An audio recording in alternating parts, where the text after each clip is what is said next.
Minority affairs ministry के जो कुछ भी प्रोग्राम्स है उस हवाले से जो है मुसलमानों में, जो आपके ज़माने में आप जब माइनॉरिटी मिनिस्टर थे तो उस वक्त बहुत यानी सोशल ऑडिट होता था उसका, मुसलमान तंजीमों की तरफ काफ़ी जो है तो वो आता था कि ये काम नहीं हो रहा, वो काम नहीं हो रहा। आज जो सूरत हाल है उसको किस तरह से देख रहे हैं आप? देखिए, दो चीज़ें होते हैं जी। एक कमिटमेंट, जी। एक सुपरफ्लुअस। जी। आप कमिटेड हो तो उसमें अल्लाह की भी मदद होती है, और वो काम जिस मकसद के वास्ते आपको जिम्मेदारी दी गई है जी। वो मकसद भी कामयाब हो सकता है। माइनॉरिटी अफेयर्स मिनिस्ट्री बन गई, ये सही है या गलत है मैं इसके ऊपर यानी मैं खुद उसके ऊपर प्रिसाइड कर जाऊँ। वहाँ काम करने का तरीक़ा अलग होना चाहिए जो आम मिनिस्ट्री में काम होता है। मैं अपने आप को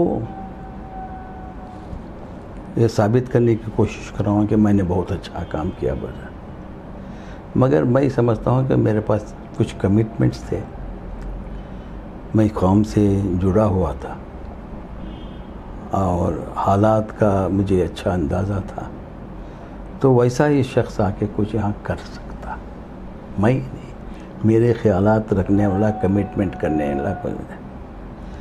मुसलमान के मसाइल अलग थे, अगर आप एक अपॉर्चुनिटी बना के दिए। जी जी। जैसा कि मेरा पहले से रुझान यही था कि हम लॉन्ग टर्म स्ट्रैटेजी करना है कि न कि मुसलमान को खुश करने के लिए। जी। मैं उन्हें कहा कि औकाफ और हमारे जो रिसोर्स मोबिलाइजेशन हो, हमारे में ये जो कमी है रिसोर्सेज की हमारे काम के, इन दो के ऊपर मैंने तवज्जो दी। तो औकाफ मुझे बहुत कम मौका वक्त मिला, मुझे कुछ 20 महीने मुझे मिले, तो मेरी एक सोच थी, उसमें मैंने बहुत से यानी कि चाहे सचर कमेटी के इम्प्लीमेंटेशन हो, मुझे भी खुद ये नहीं था कि सचर कमेटी से के बहुत फ़ायदा हो जा रहा है, इम्प्लीमेंट हो जा रहा है। मैं खुद शक में था कि ये कंप्लीट हो रहा है या नहीं। तो मैंने क्या किया, एक जायज़ा लेना। मैंने उस वक्त पर कुंडू कमेटी अपॉइंट किया। प्रोफेसर कुंडू को कहिए, हम ये कहे कि आप हमें बताइए, मुल्क में कम से कम 7-8 साल से सचर कमेटी के रिकमेंडेशंस को लागू कर रहे हैं, वो कहाँ तक लोगों तक पहुँचे। जी। अब कुंडू कमेटी का रिपोर्ट आई। अब उसके बाद मुझे मौका मिलता तो वो उससे हम सबक हासिल करके कुछ इम्प्लीमेंट करते, तो वो अलग बात है। इसी तरह से वक्त के जायदाद हम बात करते हैं, तरक्की नहीं हो रही, कुछ भी नहीं हो रहे हैं, ये पैसा कहाँ से आएगा।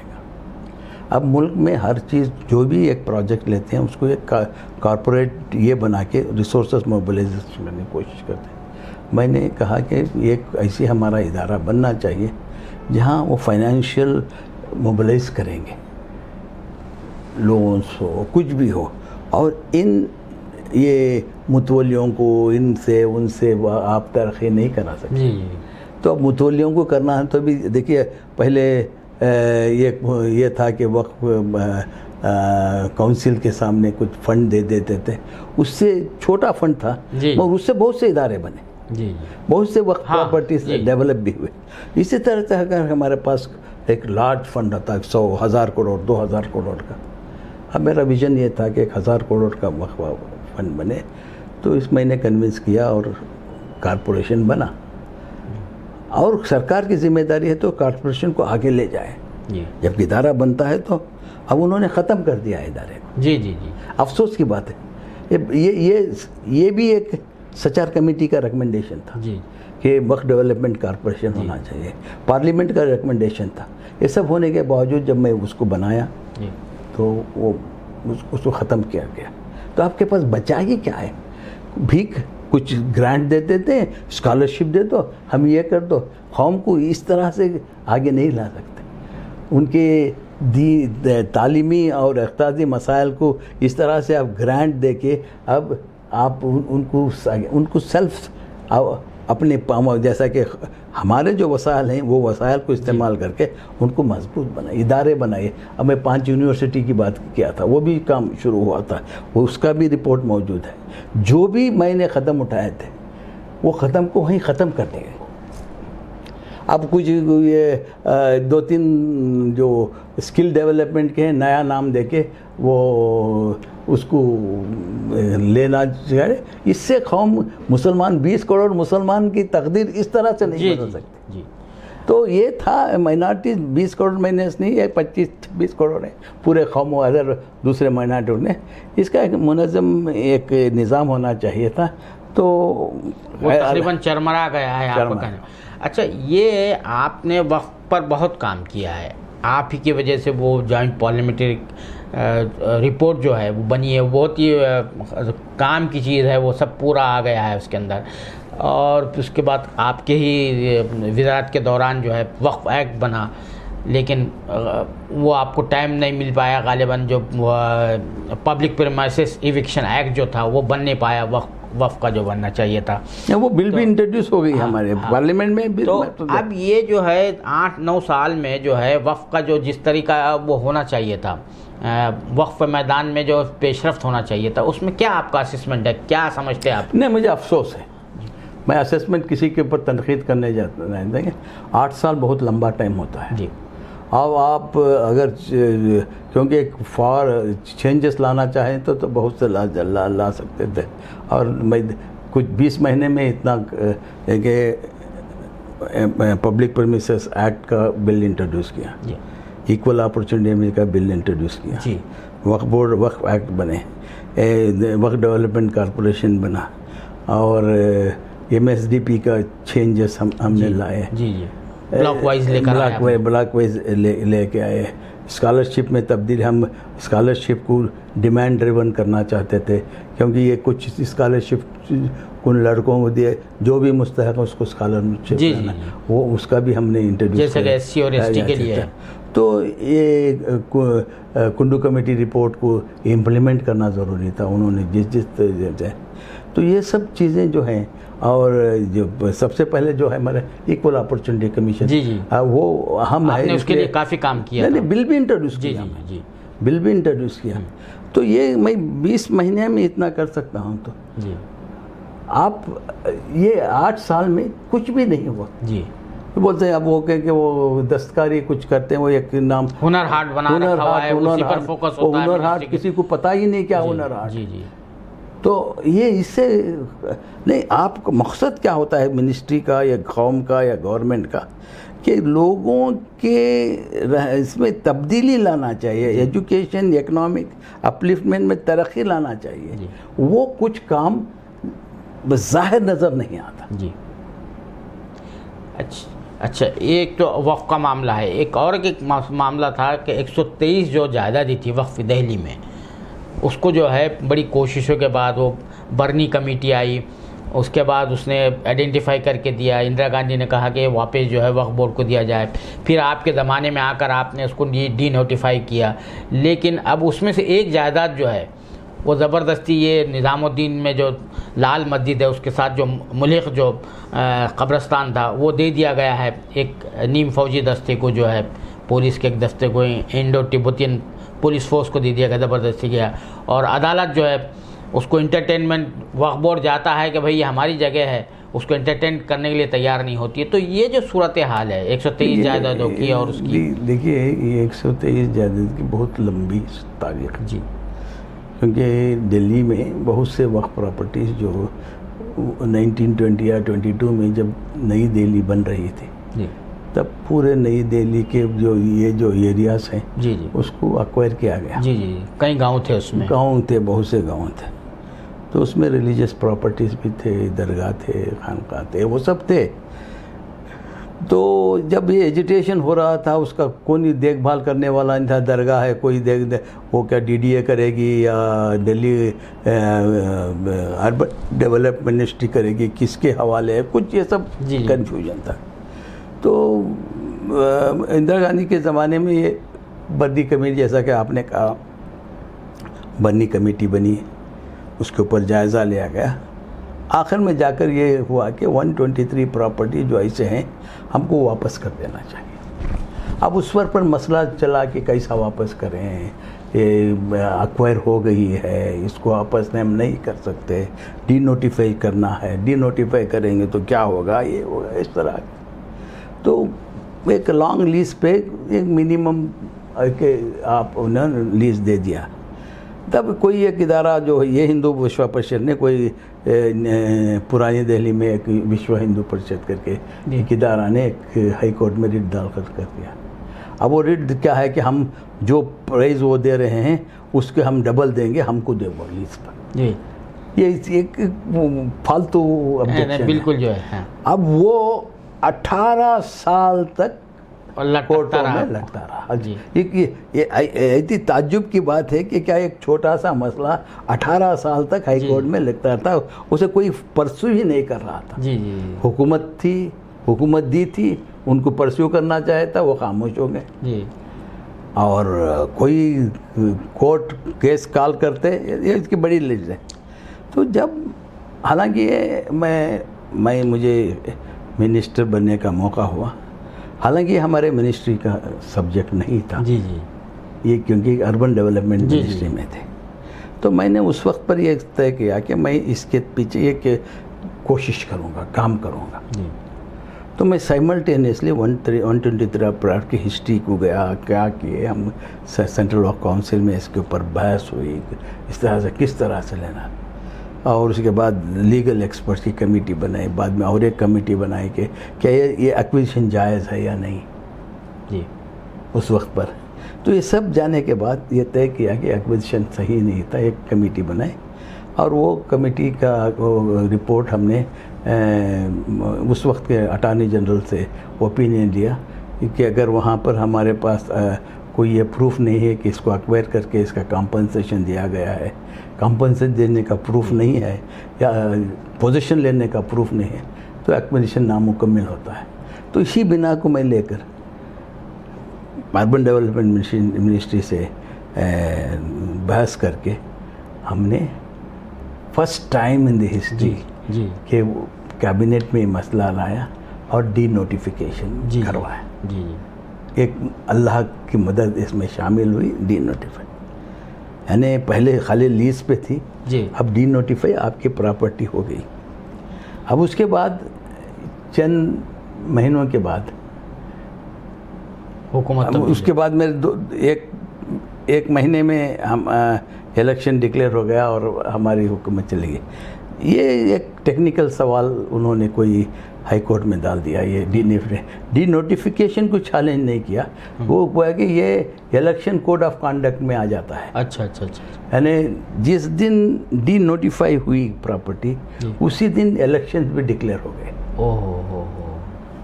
तो उस वक्त पर ये हुआ कि सिर्फ हुकूमत को ये, उस वक्त की हुकूमत को ये लेना था कि डी नोटिफिकेशन जो हुआ है, जो नोटिफिकेशन हुआ है, वो पार्लियामेंट कैबिनेट ने डिसीजन 1 महीना पहले ले लिया है। जी। तब कोड ऑफ कंडक्ट नहीं आता, ये सिर्फ जो डिसीजन लिया था उसका इम्प्लीमेंटेशन नोटिफिकेशन। जी। इतना आर्ग्यू नहीं कर सके उस वक्त की हुकूमत के थे। ये डी नोटिफिकेशन, उन्होंने डी नोटिफिकेशन को चैलेंज नहीं किया, उन्हें सिर्फ कोड ऑफ कंडक्ट वायलेशन होता है करके करें। तो वहाँ स्टे में आज तक 8 साल जो मामला में 10 महीना में निपटा दिया। जी 8 साल में कुछ निपटा नहीं सके। सही। तो यही कहा मैं बिगिनिंग में कि कमिटमेंट होना चाहिए। सही। मैं 10 महीना में कर सका तो मुझे कमिटमेंट था। जी 8 साल से भी नहीं कर सके तो मैं आपके ऊपर छोड़ता हूँ। ये क्या है? दूसरा बड़ा मसला वक्फ के अलावा हज है। हर मुसलमान की ख्वाहिश होती है, ख़ास तौर से गरीब मुसलमान की ख्वाहिश होती है। ये हवाई जो टिकट है, जो किराया है, उसमें रियायत देने, जिसे सब्सिडी कहा जाता, ये सिलसिला 93 में शुरू किया गया, जब वो आखिरी बैच जो थी बहरी जहाज़ की वो ख़त्म कर दी गई। शिपिंग से जो जाते थे लोग, बहरी जहाज़ से सफ़र को जाते थे। अब ये सिलसिला बढ़ता चला गया। अब आप जानते हैं कि सुप्रीम कोर्ट ने फैसला 2012 में तो कहा था कि बतदरीज फेज वाइज किया जाए, 2022 तक ख़त्म किया जाए और एक लमसम अमाउंट दे दी जाए। इन्होंने 2017 में जो है ये मिनिस्टर जो है हमारे, उन्होंने उन पर दबाव पड़ा होगा, जाहिर बात है। 2017 में अचानक जो है एक दिन ऐलान कर दिया कि ये सब्सिडी ख़त्म कर दी जा रही है। तो अब उसके नतीजे में हुआ ये कि हज इंतहाई महंगा हो गया। अब इस साल जो मालूम हुआ है कि 50,000 का कोटा मिला था, यानी 50 हिंदुस्तान को, तो उसमें से बहुत से लोग नहीं जा सके, वरना पहले ये होता था कि लोगों की सकत थी जा सकते थे। तो ये हज जो बहुत महंगा होता चला जा रहा, इस तरफ तवज्जो नहीं जा रही। देखिए, इसके ऊपर मैं बहुत काम कर चुका हूँ जी, बहुत सेमिनार कर चुका हूँ जी। मैं जब से मेंबर ऑफ पार्लियामेंट बन के आया उस वक्त पर मेरी इसके ऊपर स्टडी है जी। ये एक कार्टेल बना हुआ था, ये जो ट्रैवल एजेंट्स हैं, ये जो एयर इंडिया, ये सब कार्टेल बन के ये एक्सप्लॉइट करते थे। अब इसका कोई चारा नहीं था, क्योंकि वो कहते हैं कि एक तरफ से हम पैसेंजर्स को ले जाते हैं, एक तरफ से खाली आता है। तो मैंने बहुत आर्ग्यू किया है, यहाँ तक कि एक सिविल एविएशन मिनिस्टर जो साबिक हो गए थे, उन्होंने मुझे ला के, वो खुद मिनिस्टर रहते हैं, इस ऐसा घोटाला हो रहा है, वो मैंने खुद जो हो गया था। तो ये बहुत बड़ी हिस्ट्री है इसके बारे में। मैंने स्टडी बहुत किया इसमें। मलेशियन मॉडल में इंट्रोड्यूस करना चाहता था, तबुंग हाजी वाला मामला में इंट्रोड्यूस करना चाहता। 2-3 सेमिनार किए, तबुंग हाजी के लोगों को, इस्लामिक डेवलपमेंट बैंक के लोगों को सब बुला के मैं इसके ऊपर बहुत स्टडी किया। मैं मलेशिया 2-3 बार गया और स्टडी किया। अब बात में क्या है था कि ये एक्सटर्नल अफेयर्स मिनिस्ट्री के पास था ये, तो अब वो कोई दिलचस्पी नहीं ले रहे थे उसमें। जब तक वो दिलचस्पी नहीं ले रहे थे इसमें कुछ आया था, मैंने पार्लियामेंट का कैबिनेट में भी उठाया ये रेट्स के साथ। तो बाद मैंने कहा कि ये मैं प्राइम मिनिस्टर, मेरे प्रेडिसेसर सलमान खुर्शीद साहब थे, वो भी लिख चुके थे जब वो माइनॉरिटी अफेयर्स मिनिस्टर थे कि हज का इशू माइनॉरिटी अफेयर्स मिनिस्ट्री को आना है जी। अब मैं उसी को, जब मैं माइनॉरिटी अफेयर्स मिनिस्टर हुआ उसी तक उसको फॉलो किया मैंने जी। उनके ख़त को ही मैं फॉलो किया कि माइनॉरिटी अफेयर्स में। बदकिस्मती से वो बाद में, खुशकिस्मती या बदकिस्मती, वो एक्सटर्नल अफेयर्स मिनिस्टर हो गए जी। मैं माइनॉरिटी अफेयर्स मिनिस्टर, मैं जब ये परसू करना चाहिए तो वो खफा हो गए। अच्छा, वो कहे कि नहीं ये एक्सटर्नल अफेयर्स मिनिस्टर है, ये झगड़ा चलता रहा। अच्छा। बाद में जब मैं इसको फिर कैबिनेट में मसला उठाया कि सब्सिडी आप ख़त्म कर रहे हैं, ये सब प्रॉब्लम्स हैं, इसको सही तरीके से देखना चाहिए, तो मैं यहाँ तक प्रपोजल दिया कि खुद एक कॉरपोरेशन बने, हज डेवलपमेंट कॉरपोरेशन, जैसा कि माइनॉरिटी डेवलपमेंट कॉरपोरेशन है या और कुछ, और यहाँ पर हम हज के मैनेजमेंट हुकाम पर नहीं छोड़ना चाहिए जी, इसको सही दशा देना चाहिए। तो मैंने चाहता था कि कॉरपोरेशन बने, हज डेवलपमेंट कॉरपोरेशन, हज फाइनेंस कॉरपोरेशन जी।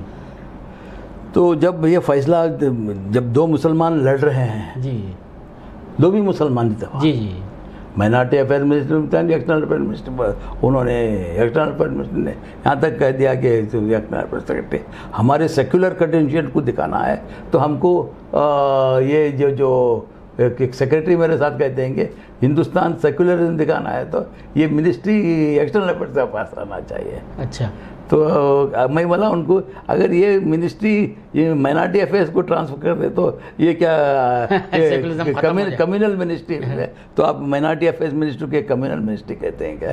तो बाद में doctor Manmohan Singh prime minister ने एक ग्रुप ऑफ मिनिस्टर बनाए जी, ये इसको हल करने के लिए। उसमें चिदम्बरम की चेयरमैनशिप में Ghulam Nabi Azad, external affair minister और मैं, हम 4 आदमियों के ग्रुप ऑफ मिनिस्टर बने।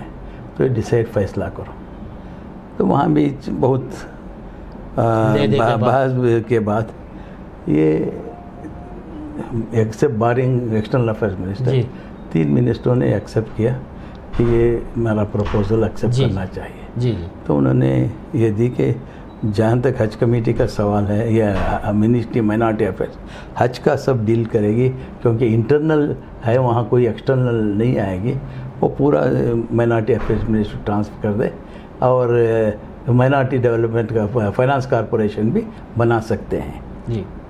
ये फैसला हमने लिया और हमारे ग्रुप ऑफ मिनिस्टर के रिकमेंडेशन भेज दिए गए। जी। अब उतने में हमारी सरकार फिर चलेगी। जी। सरकार जाने के बाद ये हुआ कि उस मीटिंग में आज भी याद करता हूँ मैं, गुलाम नबी आज़ाद साहब ने कहा कि देखो अब अगर हम इसको अपोज करेंगे कल बीजेपी सरकार आएगी और ये एक्सेप्ट कर लेगी। जी। तो वो इसका क्रेडिट लेंगे हमें ये होया। तो ये यहाँ तक भी उन्होंने कहा कि हमको बनाना चाहिए। जी।